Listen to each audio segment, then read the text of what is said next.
Assalamualaikum warahmatullahi wabarakatuh. Adik-adik semuanya, berjumpa lagi dengan saya di mata kuliah keperawatan medikal bedah 2 ya. Jadi hari ini saya akan menyampaikan materi tentang asuhan keperawatan pada pasien dengan gangguan keseimbangan suhu tubuh ya. Jadi saya jelaskan sedikit, di KMB 2 ini nanti agak sedikit berbeda dengan KMB 1 kemarin ya, karena memang kurikulum yang digunakan itu ada perubahan ya. Kalau di KMB 1 kemarin kita banyak membahas konsep penyakit dulu, baru masuk ke masalah keperawatan atau proses keperawatan. Nah di sini ya kita akan lebih banyak membahas tentang proses keperawatan, mulai dari pengkajian, diagnosa, atau masalah keperawatan. Itu yang akan banyak dibahas nanti mengenai hubungannya dengan masalah keseimbangan suhu tubuh. Saya harap kalian menonton video ini sampai selesai dan semoga video ini bermanfaat. Oke adik-adik ya, jadi kita masuk ke materi ya. Jadi gangguan kebutuhan keseimbangan suhu tubuh ya. Kita review sedikit tentang proses keperawatan ya. Jadi proses keperawatan itu ada 5. Ini harus diingat terus ya.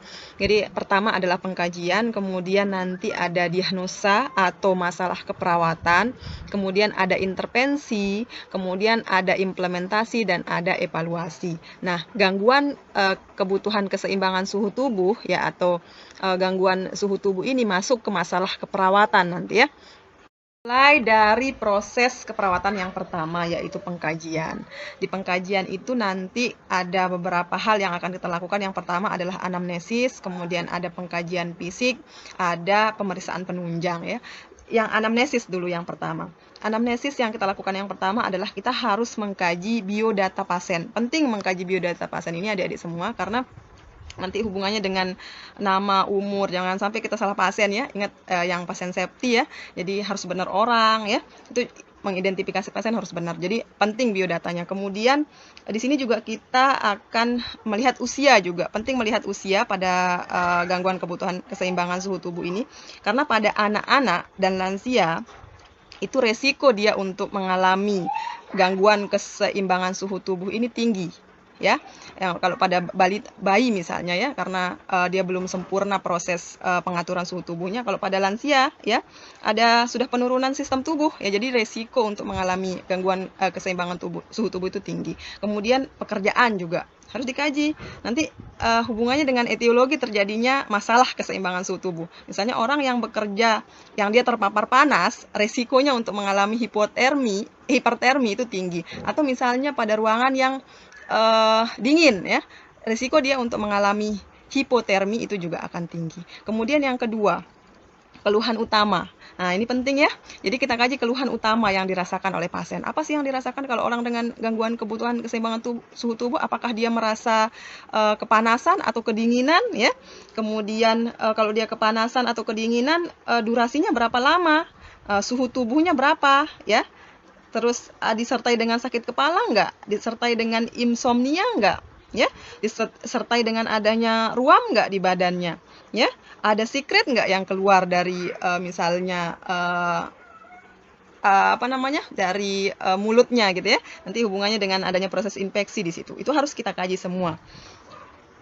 Kemudian yang ketiga ya, kondisi lingkungan pasien ini juga penting untuk dikaji supaya kita tahu kondisi di mana pasien itu tinggal, misalnya kebersihannya, saluran pembuangannya, kondisi udaranya, itu penting karena nanti salah satu penyebab dari gangguan keseimbangan suhu tubuh adalah bisa karena proses infeksi. Kalau ternyata dia nggak bersih, itu juga jadi masalah. Kemudian konsumsi makanan atau obat-obatan itu juga penting ya. Jadi ada obat-obatan tertentu yang kalau dia dikonsumsi itu bisa menimbulkan masalah pada keseimbangan suhu tubuh kita. Kemudian penyakit masa lalu, dia ada nggak riwayat penyakit tertentu, misalnya penyakit infeksi ya. Kemudian riwayat penyakit keluarganya juga ada nggak, misalnya penyakit degeneratif misalnya, ada nggak di keluarganya yang mengalami itu. Kemudian baru setelah itu kita masuk ke pengkajian fisik. Selanjutnya pengkajian fisik ya adik-adik semuanya. Jadi pengkajian fisik harus dilakukan head to toe. Tapi ada beberapa poin yang perlu kita perhatikan. Tadi jelas kalau pengkajian fisik adalah kita harus mengukur suhu tubuhnya. Jadi kita tidak bisa meraba-raba hanya dengan mempalpasi misalnya badannya. Oh, kita bisa tahu nih suhu tubuhnya misalnya 38 derajat Celcius, itu tidak bisa. Harus ada data objektif dilakukan dengan pengukuran dengan alat ya. Jadi tem dengan tem ya. Jadi diukur suhu tubuhnya ya misalnya berapa. Di alat itu ditunjukkan misalnya 38 derajat Celcius ya misalnya. Nah, berarti panas di atas normal ini ya. Kemudian kita perhatikan skleranya, kulitnya. Biasanya kalau dia orang dengan panas ya, ada kemerahan ya, itu akan kelihatan. Kemudian ada ruam nggak? Pada orang dengan misalnya masalah infeksi ya, ditemukan adanya ruam ya. Kemudian itu bisa jadi pemicu misalnya terjadinya panas. Nanti dilihat karakteristiknya seperti apa, dia lokalisasinya di mana. Kemudian di rongga mulut juga bisa ya. Jadi ada misalnya orang-orang yang terkena infeksi tertentu ya, di rongga mulutnya kelihatan nggak? Kemudian reaksi pupil ya. Pada kasus-kasus tertentu yang dia panasnya sudah terlalu tinggi, bisa terjadi kejang, penurunan kesadaran, reaksi pupilnya harus dilihat ya. Kemudian denyut jantung biasanya akan meningkat, pernapasan juga akan meningkat ya. Kemudian kalau kita palpasi ada atau tidaknya pembesaran getah bening. Ini hubungannya dengan proses infeksi juga ya. Jadi kalau ada pembesaran getah bening berarti memang ada proses infeksi di sana. Baru setelah selesai pengkajian fisik kita masuk ke pemeriksaan penunjang. Di pemeriksaan penunjang ini apa saja yang perlu diperiksa? Yang pertama jelas pemeriksaan darah ya. Jadi kita lihat di pemeriksaan darah itu ada peningkatan nggak leukositnya, sel darah merahnya. Biasanya pada orang dengan infeksi ya, leukositnya meningkat, hubungannya dengan nanti proses pertahanan tubuh ya. Tubuh akan merespon adanya infeksi dengan meningkatkan produksi leukosit. Kemudian di feses ya, nanti bisa kelihatan pada orang misalnya dengan penyakit-penyakit tertentu ya. Jadi kayak disentri misalnya. Di fesesnya ada bakteri nggak? Di urinnya ada bakteri nggak? Itu bisa kelihatan ya di kultur nanti urinnya. Oh ini ada bakteri nggak? Kemudian ada sputum nggak? Pemeriksaan sputum ya pada orang dengan TBC misalnya. Dilakukan pemeriksaan sputum untuk mencari tahu ya atau untuk menjadi data pendukung bahwa benar ada proses infeksi di situ. Selanjutnya kita masuk ke diagnosa atau masalah keperawatan ya pada pasien dengan ketidakseimbangan suhu tubuh atau masalah ketidakseimbangan suhu tubuh. Ada beberapa masalah keperawatan atau diagnosa keperawatan yang bisa muncul. Hari ini kita hanya akan membahas tentang hipertermia ya. Jadi hipertermia, apa sih yang dimaksud dengan hipertermia? Suatu kondisi di mana suhu tubuh kita itu berada di atas normal yang disebabkan oleh kegagalan mekanisme pengaturan panas tubuh. Sebenarnya ya, hipertermia ini dia dibagi menjadi 3 ya menurut Cozier 1995 ya. Jadi dia dibagi menjadi 3. Yang pertama demam ya. Jadi kalau suhu tubuh kita di atas normal antara 37,5 derajat Celcius sampai dengan 38 derajat Celcius itu masih dikategorikan demam. Kemudian yang kedua ada namanya febris ya. Febris itu antara 38 derajat Celcius sampai dengan 39 derajat Celcius. Baru yang ketiga yang dinamakan hipertermi ya, jika suhu tubuhnya lebih atau suhu tubuh kita itu lebih dari 40 derajat Celcius ya. Kemudian apa sih etiologi atau penyebab dari hipertermia ini? Yang pertama adalah memang adanya paparan panas berlebih yang berasal dari lingkungan. Ini rentan sekali terjadi pada neonatus ya. Jadi neonatus itu kalau dia terlalu terpapar dengan udara bebas, dia bisa hipotermi. Tapi kalau dia overheating, jadi misalnya dia terpapar panas, misalnya sinar matahari, atau misalnya bayang di inkubator dia yang terlalu panas, resiko dia untuk mengalami hipertermi itu juga tinggi, karena memang proses keseimbangan suhu tubuhnya, pengaturan keseimbangan suhu tubuhnya belum sempurna ya. Kemudian yang kedua, etiologinya adalah proses infeksi atau inflamasi yang terjadi pada tubuh kita. Ya, jadi ketika kita terinfeksi oleh bakteri ya, resiko kita untuk mengalami hipertermia itu juga tinggi. Kemudian faktor resiko terjadinya hipertermi yang pertama adalah gaya hidup ya. Kenapa gaya hidup ini berpengaruh ya? Contohnya apa sih gitu ya? Sangat berpengaruh. Contohnya ada orang yang misalnya dia aktivitasnya tinggi, ya aktivitasnya tinggi, dia terbiasa dengan misalnya ritme bekerja atau misalnya ritme aktivitas yang terlalu tinggi, tapi tidak diimbangi misalnya dengan konsumsi cairan yang cukup, ya itu juga akan berpengaruh ya. tubuh kita akan mengalami dehidrasi dan dia akan beresiko mengalami hipertermia, jadi panas tubuhnya. Kemudian yang kedua, kesehatan umum ya. Kesehatan umum ini misalnya tadi kayak misalnya mengalami dehidrasi, kemudian pada orang-orang dengan penyakit-penyakit tertentu ya, misalnya penyakit paru, penyakit ginjal ya, itu juga berpengaruh karena nanti hubungannya dengan pengaturan cairan tubuhnya. Jadi hipertermia ini juga berpengaruh ke proses pengaturan cairan tubuh. Kemudian orang yang jarang berkeringat ya, itu juga pori-porinya mungkin terlalu kecil. Dia memang terlahir dengan pori yang kecil misalnya ya. Jadi berkeringatnya tidak terlalu banyak seperti orang normal. Kemudian mengkonsumsi obat-obatan tertentu ya, itu juga bisa ya menyebabkan orang berisiko mengalami hipertermia. Selanjutnya, hipertermia ini terjadi dalam beberapa fase ya. Jadi ada fase 1 itu fase awal ya. Jadi yang terjadi adalah peningkatan denyut jantung ya. Denyut jantung meningkat, kedalaman pernapasan meningkat. Ini untuk mengkompensasi ya adanya panas yang adanya peningkatan suhu tubuh. Jadi untuk mengkompensasinya jantung berdenyut lebih kencang, pernapasannya lebih cepat dan dalam ya. Kemudian ada menggigil juga ditemukan di sini. Jadi orang yang dia kalau kita palpasi panas, kalau kita ukur suhu tubuhnya panas, tapi dia merasa menggigil, itu juga tanda-tanda hipertermia ya. Kemudian ada kulitnya terlihat pucat, kemudian kedinginan, itu terjadi karena adanya vasokonstriksi pembuluh darah. Nah, kalau kita lihat dasar kukunya sianosis ya, itu juga terjadi karena adanya vasokonstriksi pembuluh darah. Kemudian rambutnya kayak kita bulu kuduk itu berdiri ya, itu juga bisa. Kemudian di awal-awal mungkin ada pengeluaran keringat berlebih, itu juga mekanisme kompensasi tubuh untuk menurunkan panas yang terjadi di dalam tubuh kita atau peningkatan suhu tubuh kita. Kemudian jadi ada peningkatan suhu tubuh ya karena ada proses infeksi atau misalnya ada terpapar panas ya dari luar atau dari lingkungan. Kemudian yang kedua fase 2 ada namanya proses demam ya. Proses demam ini justru mulai proses adaptasi ya. Jadi menggigilnya sudah berkurang. Terus pasien atau orang yang mengalami hipertermia merasa enggak hangat juga enggak, panas juga enggak ya. Jadi rasanya itu enggak karuan ya. Kemudian nadi sama laju pernapasannya masih meningkat. Nah, ini sudah muncul rasa haus karena tadi di fase awal sudah ada peningkatan suhu tubuh, maka banyak yang terbuang ya, cairannya banyak yang terbuang, menguap ya. Jadi ada rasa haus di situ. Jadi untuk mengkompensasi cairan tubuh, jadi untuk menyeimbangkannya, tubuh merespon dengan rasa haus.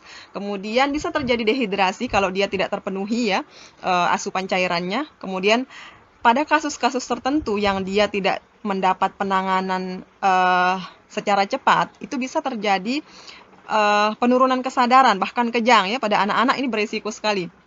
Jadi kalau sudah menemukan pasien atau keluarga yang dia mengalami hipertermia, ya apalagi suhunya di atas 39 atau 40 derajat, segera resusitasi cairannya untuk mengkompensasi kehilangan cairan yang dari proses evaporasi. Kemudian nafsu makannya juga menurun ya, kehilangan nafsu makan. Nah, juga mulai muncul kelemahan, keletihan ya. Di sini nyeri pada otot ya, juga itu bisa dirasakan karena adanya katabolisme protein. Kemudian yang ketiga, nah setelah proses awal dan proses demam ini, kita ke proses yang ketiga yaitu pemulihan ya. Jadi pada proses pemulihan ini sudah bisa terlihat kulitnya tampak kemerahan kalau kita palpasi dia masih hangat, terus kemudian udah keluar keringatnya, menggigilnya sudah mulai berkurang ya. Kemungkinan mengalami dehidrasi ada iya jika pada fase awal dan pada proses demam itu tidak tertangani ya atau tidak segera diresusitasi cairan, maka dia akan mengalami kemungkinan dehidrasi ya. Oke, sekarang kita berlanjut ke pathway ya. Jadi ini pathway-nya yang dari proses infeksi ya. Jadi ketika organisme ya biasanya bakteri ini menginvasi tubuh kita, maka akan terjadi proses infeksi di situ ya. Proses infeksi ini akan menyebabkan penyebaran toksik di dalam tubuh kita ya. Oleh tubuh dia akan direspon dengan bentukan leukosit, makrofag ya. Kemudian sel dan ada sel lain yang yang membentuk pirogen endogen ya. Nah, di sana hipotalamus akan bekerja. Dia akan meningkatkan suhu tubuh kita. Nah, dari peningkatan suhu tubuh itu muncul masalah keperawatannya hipertermi. Nah, saat terjadi peningkatan suhu tubuh ya, di hipotalamus, di otot, di jaringan, dikeluarkan mediator interleukin 2 ya. Nanti di situ pengeluaran interleukin 2 itu menyebabkan peningkatan potensi neutron ya. Peningkatan potensi neutron itu akan menyebabkan kejang ya. Jadi ototnya menjadi kaku ya. Jadi nanti bisa muncul kejang di situ. Maka muncullah masalah keperawatan atau diagnosa keperawatan yang lain, yaitu resiko terjadinya cedera. Pada kasus-kasus tertentu ya, itu juga bisa terjadi penurunan kesadaran. Kalau orang yang udah kejang ya, dia bisa merusak otak ya. Panas yang terlalu tinggi itu juga bisa menyebabkan masalah ya di kepala kita ya, jadi bisa menjadi penurunan kesadaran. Nah, kalau sudah terjadi hipertermia ya, sekarang kita ke intervensi. Apa sih yang harus kita lakukan pada pasien atau misalnya kalau keluarga kita ya, kalau terjadi masalah keperawatan hipertermia. Yang pertama ada terapi atau intervensi berupa farmakologi. Kalau di keperawatan ini tindakan kolaboratif ya, karena kita tidak bisa melakukannya sendiri, kita harus berkolaborasi dengan dokter dan farmasis ya. Jadi ada tindakan kolaboratif ya, jadi pemberian obat-obatan golongan antipiretik untuk menurunkan demamnya, atau ya pemberian obat golongan antiinflamasi NSAID ya. Jadi kalau penyebabnya karena memang ada proses infeksi, demamnya tidak akan bisa turun kalau proses infeksinya tidak selesai gitu ya. Jadi antipiretiknya harus digandeng dengan misalnya obat-obat NSAID tadi. Kemudian ada tindakan mandiri yang bisa dilakukan oleh perawat. Apa sih tindakan mandirinya? Kita motivasi pasien untuk lebih banyak minum air putih. Kemudian istirahatnya juga harus dikurangi, karena aktivitas yang terlalu tinggi itu juga akan menghasilkan panas tubuh ya. Proses pembentukan ATP, nanti panas tubuh juga akan meningkat ya, semakin panas jadinya nanti. Makanya anak kecil yang dia demam disarankan untuk bed rest, istirahat dulu. Kemudian pemberian kompres hangat water tepid spong ya. Jadi diberikan kompres hangat pasiennya. Itu untuk membantu proses pengeluaran panas. Jadi dilatasi pembuluh darah kalau ketika dikompres ini pada pembuluh darah besar ya, bisa dilakukan. Jadi proses dilatasi pembuluh darah itu akan menyebabkan proses pengeluaran panas lebih cepat. Kemudian menempatkan pasien pada ruangan yang bersuhu normal, tidak panas dan juga tidak dingin ya. Kemudian yang terakhir, sarankan atau minta keluarga untuk memakaikan pasien itu pakaian yang tidak tebal ya. Jadi untuk membantu proses pengeluaran tadi, bukan malah diselimutin. Kalau dia menggigil diselimutin ya gitu, enggak ya. Jadi harusnya pakaiannya jangan terlalu tebal ya. Itu yang bisa kita lakukan untuk intervensinya ya. Selanjutnya itu yang bisa saya sampaikan ya untuk masalah keperawatan hipertermia ya. Mungkin di pertemuan berikutnya kita akan membahas tentang hipotermi ya. Untuk hari ini sekian dulu, saya rasa cukup. Wassalamualaikum warahmatullahi wabarakatuh.